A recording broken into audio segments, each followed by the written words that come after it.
Innal hamdalillah nahmaduhu wa nasta'inuhu wa nastaghfiruh wa na'udzu billahi min shururi anfusina wa min sayyiati a'malina may yahdihillahu fala mudilla lahu wa may yudlil fala hadiya lahu. Asyhadu an la ilaha illallah wahdahu la syarika lahu wa asyhadu anna Muhammadan abduhu wa rasuluh. Allahumma salli wa sallim ala Muhammadin wa ala alihi wa ashabihi wa man tabi'ahum bi ihsani ila yaumiddin. Wa ya ayyuhal hadirin rahimakumullah. Qala Allah ta'ala fil Qur'anil Karim. A'udzu billahi minasy syaithanir rajim. Bismillahirrahmanirrahim. Ya ayyuhalladzina amanu taqullaha haqqa tuqatih wa la tamutunna illa wa antum muslimun. Wa qala ta'ala ya ayyuhan nasu taqu rabbakum alladzi khalaqakum min nafsin wahidah wa khalaqa minha zawjaha wa basa minhuma rijalan katsiran wa nisaa wattaqullaha alladzi tasaaluna bihi wal arham innallaha kana 'alaikum raqiba. Wa qala aidan ya ayyuhalladzina amanu taqullaha wa qulu qawlan sadida yuslih lakum a'malakum wa yaghfir lakum dhunubakum wa may yuti'illaha wa rasulahu faqad faza fawzan 'azima. Sidang Jumat yang dirahmati Allah Subhanahu wa taala, ungkapan rasa syukur kita dengan minimal melafazkan alhamdulillahirabbil alamin patut kita lantunkan pada hari ini, karena Allah telah memberikan kenikmatan yang banyak pada kita. Nikmat sehat, nikmat iman, nikmat Islam, nikmat kesempatan yang patut kita gunakan sebagai ungkapan rasa syukur kita untuk takwur kepada Allah dengan menjalankan segala rangkaian amalan ibadah Jumat pada hari ini. Penuh harapan kita, mudah-mudahan segala amal ibadah kita pada hari ini dan hari-hari sebelumnya diridhoi oleh Allah Subhanahu wa taala. Salawat dan salam semoga selalu tercurah limpahkan pada baginda Nabi Muhammad sallallahu alaihi wasallam yang selalu kita nantikan syafaatnya besok di yaumil akhir, dan mudah-mudahan kita diberikan kekuatan dan istiqomah di dalam menjalankan ajaran Rasulullah sampai akhir kehidupan kita. Selanjutnya khotib berwasiat pada dirinya dan jemaah yang hadir pada kesempatan siang hari ini. Marilah kita senantiasa meningkatkan takwa kita, karena bekal yang terbaik dalam kehidupan kita ini adalah bekal takwa. Saudara-saudaraku yang dirahmati Allah, Allah firmankan di dalam surat Al-Qasas ayat 77. A'udzu billahi minasyaitonir rajim. Wa badagi bima ataqallahu daral akhirah wa la tansa nasibaka minad dunya wa ahsin kama ahsanallahu ilaika wa la tabghil fasadat fil ardh innallaha la yuhibbul mufsidin. Dan carilah pahala negeri akhirat dengan apa yang telah dianugerahkan Allah kepadamu, tetapi janganlah kamu lupakan bagianmu di dunia, dan berbuat baiklah kepada orang lain sebagaimana Allah telah berbuat baik kepadamu, dan janganlah kamu berbuat kerusakan di muka bumi, sesungguhnya Allah tidak menyukai orang-orang yang berbuat kerusakan. Kita semua tahu bahwa perjalanan hidup manusia tidak hanya di dunia saja, tetapi nanti ada di alam setelah dunia. Dan ternyata dalam kehidupan itu kita butuh bekal di dunia untuk memenuhi kehidupan kita. Makan, minum, sandang, papan, dan lain-lainnya. Demikian juga di akhirat, karena apa yang kita alami di dunia itulah nanti yang akan kita dapatkan di akhirat. Karena ad-dunya mazra'atul akhir. Dunia adalah ladangnya akhirat. Pada saat kita menanam satu kebaikan di dunia, maka kebaikan akhirat yang kita dapatkan. Kalau kita menebarkan kejelekan, kefasikan di dunia, maka kita akan memetik hasilnya juga di akhirat. Dan kebajikan, kebaikan itulah yang nanti menandakan kita berada pada posisi Allah, di sisi Allah yang terbaik. Allah firmankan di dalam surat Ali Imran ayat 92, lan tanalul birra hatta tunfiqu mimma tuhibbun wa ma tunfiqu min syai'in fa innallaha bihi alim. Kamu tidak akan memperoleh kebajikan sebelum kamu menginfakkan sebagian harta yang kamu cintai, dan apapun yang kamu infakkan tentang hal itu, sungguh Allah Maha Mengetahui. Ayat ini diperkuat dalam sebuah hadis yang diriwayatkan oleh Muslim, Abu Dawud, At-Tirmizi, An-Nasa'i, dan Imam Ahmad. An-Nabi Hurairah radhiyallahu anhu, anna Rasulullah sallallahu alaihi wasallam idza ra'a insanan wada'a amaluhu illa min salasin shadaqatin jariyatin aw ilmin yuntafa'u bi aw waladin shalihin yad'u lahu. Dari Abu Hurairah, Rasulullah pernah menyampaikan, jika anak Adam meninggal, maka amalnya terputus kecuali dari 3 hal, yaitu sedekah jariyah atau ilmu yang bermanfaat atau anak soleh yang berdoa kepadanya. Para ulama menafsirkan, saya ambil salah satu saja dari 3 hal tadi, yaitu sedekah jariyah. Para ulama menafsirkan tentang sedekah jariyah ini adalah wakaf. Kita tahu selama ini kalau kita bicara tentang wakaf, konotasinya adalah tanah. Dan kita tahu dalam kehidupan ini tidak semua orang memiliki tanah yang lebih untuk diwakafkan. Kalaupun dia punya tanah, mungkin habis didirikan bangunan yang dijadikan tempat tinggal. Sementara di sisi lain, kita punya keinginan pahala yang terus mengalir. Maka berangkat dari kondisi seperti itu, dengan pendekatan hukum Islam yang mengedepankan pada ada satu pendekatan maqasidus syariah, bagaimana kemaslahatan itu bisa dibangun, maka kemudian sekarang didengungkan apa yang dikenal dengan wakaf uang atau wakaf melalui uang. Meskipun 2 hal ini berbeda. Nah, di dalam khutbah yang singkat ini saya akan menyampaikan hal itu, barangkali menginspirasi pada kita semua bahwa kesempatan untuk berwakaf tidak hanya dimonopoli oleh orang-orang yang memiliki tanah.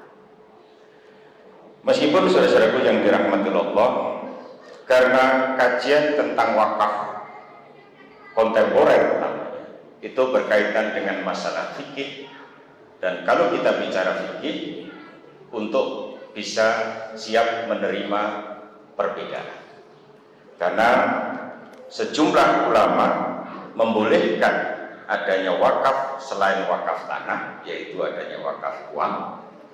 Sebagian yang lain tidak membolehkan. Sebagai satu gambaran, Misalnya sebagian dari imam pengikut mazhab Hanafiyah maupun Syafi'iyah itu ada yang membolehkan, ada yang tidak membolehkan. Yang tidak membolehkan karena alasan bahwa wakaf uang itu dilarang karena uang itu zatnya bisa habis dan sekali pakai. Sementara konsep wakaf adalah sesuatu yang harus tertahan. Dia tidak boleh berkurang secara nominal. Kalau secara nilai, utamanya rupiah, itu mengalami fluktuasi yang terus-menerus terjadi. Misalnya sekarang bisa jadi $1 sama dengan 15.000 sekian rupiah. Sehingga kalau nominal itu bisa harus tetap. Dan kemudian uang ini hanya bisa dimanfaatkan dan dibelanjakan sehingga bendanya lenyap. Ini pandangan yang tidak membolehkan. Alasan pertama. Kemudian alasan yang kedua, bahwa uang itu diciptakan sebagai alat tukar, bukan untuk ditarik manfaatnya dengan mempersewakan zat. Ini alasan yang tidak membolehkan. Kemudian pendapat yang kedua yang dipelopori oleh seorang ahli hadis, Muhammad bin Abdullah An-Ansori, murid dari Zufar, sahabat Abu Hanifah, yang beliau ini membolehkan karena didasarkan pada hadis yang menjelaskan tentang seseorang yang mewakafkan 1.000 dinar di jalan Allah dan uang tersebut diberikan kepada pembantunya untuk diinvestasikan, kemudian keuntungannya disedekahkan untuk orang-orang miskin dan para kerabat. Jadi pembolehannya ini didasarkan pada uang tadi tidak berkurang, tetapi uang tersebut akan diinvestasikan melalui lembaga-lembaga yang pandai menginvestasikan. Kalau sekarang di kita ada namanya Lembaga Keuangan Syariah Penerima Wakaf Uang, yang dia dilekatkan di bank-bank syariah. Jadi nanti bank-bank syariah ini yang menginvestasikan dana tersebut, kemudian ada hasil dari investasi. Nah, hasil investasi ini yang kemudian diserahkan kepada nadir, dan nadir kemudian akan mendistribusikan untuk mauquf alaih. Siapa-siapa saja yang berhak menerima hasil dari wakaf uang tersebut. Nah, ini dasar yang digunakan untuk pembolehan. Demikian juga pendapat dari Imam Malik di dalam kitab Al-Mutawanah Al-Kubra. Ditanyakan kepada beliau tentang hukum seorang laki-laki yang menjadikan uangnya sebesar 100 dinar dengan sebagai wakaf untuk dipinjamkan kepada masyarakat yang membutuhkan dan akan dikembalikan kepadanya lagi untuk disimpan lagi. Apakah harta seperti ini terkena kewajiban zakat? Beliau menjawab, ya, saya berpendapat wajib dikeluarkan zakatnya. Artinya di sini bisa dianalogikan bahwa pada saat dana tersebut itu diwakafkan atau tidak dizakatkan, maka dia terkena zakat. Agar dia, sementara kalau pokok itu terkena zakat, maka dia akan berkurang. Jika digunakan untuk wakaf, maka yang dimanfaatkan adalah hasilnya, bukan pokoknya. Nah, saudaraku yang dirahmati Allah, menghadapi perbedaan terkait dengan pendapat dari Imam Mazhab tadi, kemudian di dalam kaidah fikih itu ada yang menyatakan hukmul hakimi ilzamun wa yarfa'ul khilaf. Jadi keputusan pemerintah bersifat mengikat dan menghilangkan perbedaan. Sehubungan dengan itu, maka kemudian hasil fatwa dari Majelis Ulama Indonesia pada tanggal 11 Mei tahun 2022, kemudian juga merujuk kepada hasil konferensi ke-15 Majma' Al-Fiqih Al-Islam dari Organisasi Negara Islam nomor 140 di Masqat, Oman pada tanggal 14 sampai 19 Muharram 1425 bertepatan dengan tanggal 6 sampai 11 Maret 2004 Masehi. Maka kemudian diputuskan bahwa wakaf uang atau wakaf tunai itu diperbolehkan. Lalu untuk penguatan hukum dalam rangka untuk menyatukan perbedaan tadi, pemerintah kemudian mengeluarkan Undang-Undang Nomor 41 Tahun 2004 dan diperkuat lagi dengan Peraturan Menteri Agama Nomor 4 Tahun 2009 yang di sana diatur tentang pembolehan wakaf uang atau wakaf tunai. Nah, kemudian saudaraku yang dirahmati Allah, sesuai dengan Undang-Undang Nomor 41 Tahun 2004 dalam bagian harta benda wakaf pasal 15 disebutkan bahwa harta benda wakaf yang dapat diwakafkan apabila dimiliki atau dikuasai oleh wakif secara sah. Kemudian di pasal 16 di sana disebutkan itu terdiri dari benda tidak bergerak dan benda bergerak. Benda tidak bergerak itu diantaranya adalah hak atas tanah sesuai dengan ketentuan peraturan perundang-undangan yang berlaku, baik yang sudah maupun yang belum terdaftar. Kemudian bangunan atau bagian bangunan yang berdiri di atas tanah sebagaimana dimaksudkan pada huruf A tadi, kemudian tanaman dan benda lain yang berkaitan dengan tanah, kemudian hak milik atas satuan rumah susun sesuai dengan ketentuan peraturan perundangan yang berlaku. Nah, kemudian benda tak bergerak lainnya sesuai dengan ketentuan perundangan yang berlaku. Kemudian yang termasuk di dalam benda bergerak ini apa saja? Yaitu benda-benda yang tidak habis karena dikonsumsi, yaitu uang, logam mulia, surat berharga, kendaraan, hak atas kekayaan intelektual, hak sewa, benda bergerak lainnya sesuai dengan ketentuan syariat dan peraturan perundang-undangan yang berlaku. Jadi keluasan kita untuk ikut berpartisipasi di dalam perwakafan ini itu nantinya akan lebih luas. Jadi tidak hanya pada benda tak bergerak seperti tanah atau bangunan, tetapi siapapun nanti bisa selama dia memiliki benda-benda bergerak, misalnya uang. Kemudian kalau kita ada yang memiliki saham, itu bisa juga diwakafkan. Kemudian ada yang memiliki karya, ya, hak atas kekayaan intelektual juga bisa diwakafkan, yang hasilnya nanti diperuntukkan bagi kemaslahatan umat. Maka dari situ Badan Wakaf Indonesia sekarang juga mendorong para nadir wakaf untuk berupaya memproduktifkan wakaf-wakaf tanah yang tidak produktif. Seperti kita tahu bahwa organisasi keagamaan di kita yang besar-besar, misalnya ada Muhammadiyah, ada Nahdlatul Ulama.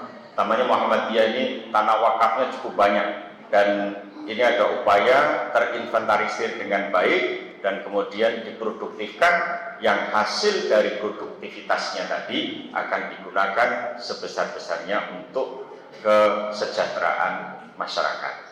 Nah, kemudian kalau tidak kita miliki benda tak bergerak, kemudian kita hanya memiliki benda bergerak seperti uang, maka dalam kita berwakaf berupa uang itu ada dua macam. Jadi bisa namanya wakaf uang dan wakaf melalui uang. Kalau wakaf uang itu adalah yang kita wakafkan dan dijaga keutuhan nominalnya adalah uangnya. Jadi uang tidak bisa berkurang nominalnya, dan kemudian hasil dari putaran uang yang nanti dijadikan modal oleh lembaga yang pandai melakukan investasi itu yang akan digunakan untuk kemaslahatan umat. Sementara kalau wakaf melalui uang, misalnya Yayasan Masjid Syuhada akan membebaskan tanah, di situ harga berapa miliar, kita bisa wakaf melalui uang, di mana kita mengumpulkan dana wakaf berupa uang yang kemudian uang itu nanti digunakan untuk membeli aset tertentu, dan aset itu nanti yang kemudian bisa dimanfaatkan misalnya untuk perluasan sekolah Masjid Syuhada, kemudian bisa digunakan untuk aktivitas produktif. Nah, sehingga hasil dari aktivitas produktif itu bisa dimanfaatkan untuk kesejahteraan dan kemaslahatan umat. Nah, saudaraku yang dirahmati Allah, itulah satu gambaran singkat yang perlu kita ketahui, bahwa ada pemikiran perluasan jenis wakaf yang sekarang sedang digalakkan. Dan beberapa waktu yang lalu saya pribadi mengikuti sertifikasi nadir wakaf. Ternyata yang ikut sertifikasi itu ada sekitar 316 orang. Jadi cukup banyak nadir wakaf di Indonesia ini. Cuma sayangnya mereka belum memahami tentang bagaimana mengoptimalkan harta benda wakaf itu yang bisa menghasilkan secara optimal, yang kemudian diperuntukkan untuk kesejahteraan masyarakat sekitarnya. Mudah-mudahan khutbah yang singkat ini memberikan manfaat dan menginspirasi kita untuk bisa berpartisipasi dalam mengambil sebagian sesuatu yang kita cintai, kita wakafkan, yang hasilnya nanti kita petik besok baik di dunia ini maupun di akhirat kelak. Barakallahu li wa lakum fil Qur'anil azim wa nafa'ani wa iyyakum bima fihi minal ayat wa dzikril hakim. Aqulu qouli hadza wa astaghfirullahal azim li wa lakum wa li sa'iril muslimina wal muslimat wastaghfirullahu innahu huwal ghafurur rahim.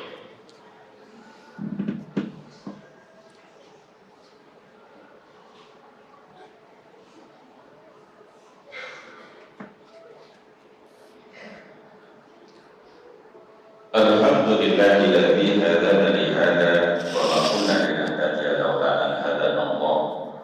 Asyhadu an la ilaha illallah wahdahu la syarika lahu wa asyhadu anna Muhammadan abduhu wa rasuluh. Allahumma shalli wa sallim ala Muhammadin wa ala alihi wa ashabihi ajma'in wa man tabi'ahum bi ihsan ila yaumiddin. Fa ya ayyuhal mu'minun ittaqullaha haqqa tuqatih wa'lamu annallaha wa malaikatahu yusholluna 'alan nabi ya ayyuhalladzina amanu shallu 'alaihi wa sallimu taslima. Allahumma shalli 'ala Muhammadin wa 'ala ali Muhammad kama shallaita 'ala Ibrahim wa 'ala ali Ibrahim innaka Hamidum Majid. Allahumma ighfir lil muslimina wal muslimat wal mu'minina wal mu'minat al-ahya'i minhum wal amwat innaka qaribun mujibud da'wah. Rabbana zalamna anfusana wa illam taghfir lana wa tarhamna lanakunanna minal khasirin. Rabbi ighfir li wa liwalidayya warhamhuma kama rabbayani shaghira. Rabbi hab li minas shalihin. Rabbi awzi'ni an ashkura ni'mataka allati an'amta 'alayya wa 'ala walidayya wa an amala shalihan tarda wa akhini bi rahmatika fi ibadakas shalihin. Rabbi anzil muzalan mubarakan wa anta khairul munzilina. Allahumma la sahla illa ma ja'altahu sahla wa anta taj'al husna kasita sahla. Allahumma ahyina bil iman wa amitna bil iman wa akhrijna minad dunya ma'al iman wa adkhilna jannata ma'al iman. Allahumma aslih dinil ladzi wa ismatu amri wa aslih dunya allati fiha ma'asi wa aslih akhirati allati fiha ma'ati wa ja'al hayatan ziyadatan min kulli khairin wa ja'al mautan rahatan min kulli syarrin. Allahumma ja'al khairaz zamani akhirahu wa khairu amali khawatimahu wa khairu ayyami yawma liqa'ika. Allahumma ahsil mali wa barik li fima a'taitani wa atil hayati ala ta'atik وأحسن عملي واغفر اللهم ربنا أنزل علينا مائدة من السماء تكون لنا عيدا لأولنا وآخرنا وآية منك وارزقنا وأنت خير الرازقين اللهم اجعل من جهد البلاء ودرك الشقاء وسوء القضاء وسكتة العداء اللهم اجعل بلدتنا إندونيسيا هذه بلدة طيبة آمنة مطمئنة تجري فيها أحكامك وسنة رسولك يا حي يا قيوم هذا هارون ليعفو عليك